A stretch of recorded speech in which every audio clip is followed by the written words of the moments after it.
preparations? I'm afraid we've no time for sentiment, Sister Butterworth. The dealers will be here shortly. Call them by their rightful name. Carrion birds what they are vultures. Them in their flea market. What are you doing with that? Oh no, you don't.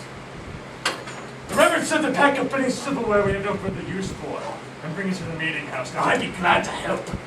We must do it quickly. He wants it done quickly, doesn't he? Well, let's see.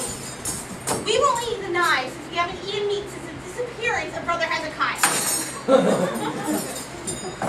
The forks can be parted with as long as we mash rather than boil our remaining 2 potatoes. So let's move on to this week, shall we?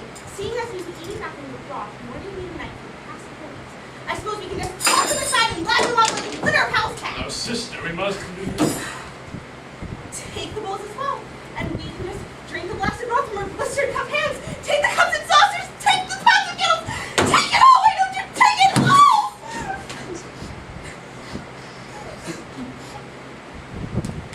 That's it. You're the last person I should be taking comfort in. Why, if it weren't for you, we wouldn't be in any of this mess. That's been established, sister. I'm prepared to take all the blame that's due me.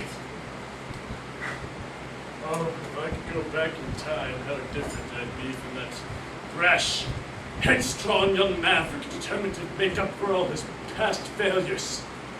Things were going quite well here in Cluster Haven. Very well. But oh, I could have done better now, couldn't I?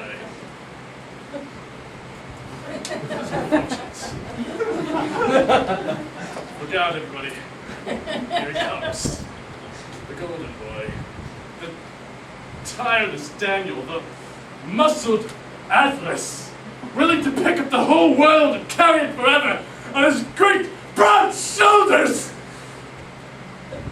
Now, the world, as we know it, is crashing down around us. All any of us can do is someone with a little strength we have left it. Bravely back in pieces. Coming from you, it sounds almost impossible, but I'm still so terribly frightened. What's to happen to us if we have to pack up and go away? Go where? Are there any parishes left? It's simply for you, Brother Bright. I walk into the meeting house and people say, there she goes, Sister Butterworth. Well, I've known her since she was a child. When I'm thoughtless and I'm wicked, they can keep me out of duty to my parents and to my grandparents, and the husband I lost, and the heart that I suffered and overcome. And they can remember every time when I was also forced into school to go hospital to my brother. The past is the matter altogether. And I'm afraid I can't bear the thought of this. Well, this is a depressing. Come on, let's get this over with. Oh, Reverend, your prayer cushion. They say anything bearing the image of a cheese ball is highly collectible, especially amongst the homosexuals. Why do you suppose that is? You're wearing this box. Don't tell Matchstick, Reverend! No, you can't! Perhaps its absence will remind me of the simplicity and precision I so thoughtlessly took for granted. May grace be a model to us all. When and if we're forced to sell our land, Brother Brightbee, I can assure you that my behavior will be a model to no one.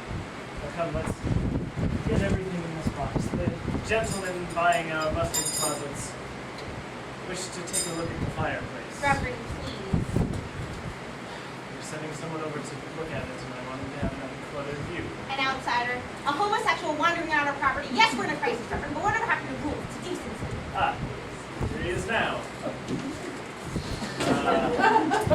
Welcome, friends. Brother Brightbee, can you fetch our visitor seat? By all means. Rest yourself, traveler.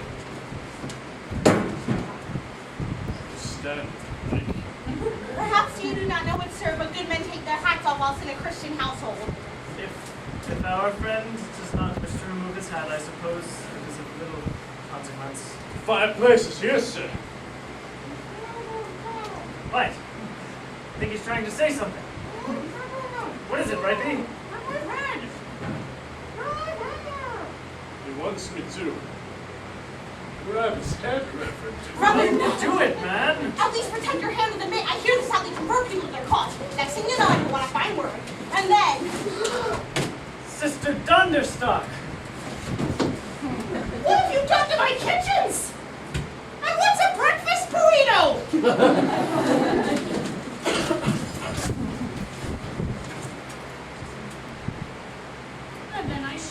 llama, released him into the foothills, and walked the rest of the way on my own.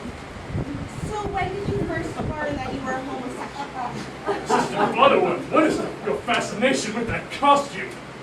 For the last time, the woman is not a homosexual. Still doesn't explain why you chose to arrive in disguise. I wore the costume because it's waterproof and incredibly comfortable. And also because I wasn't sure I'd be able to face you all in person.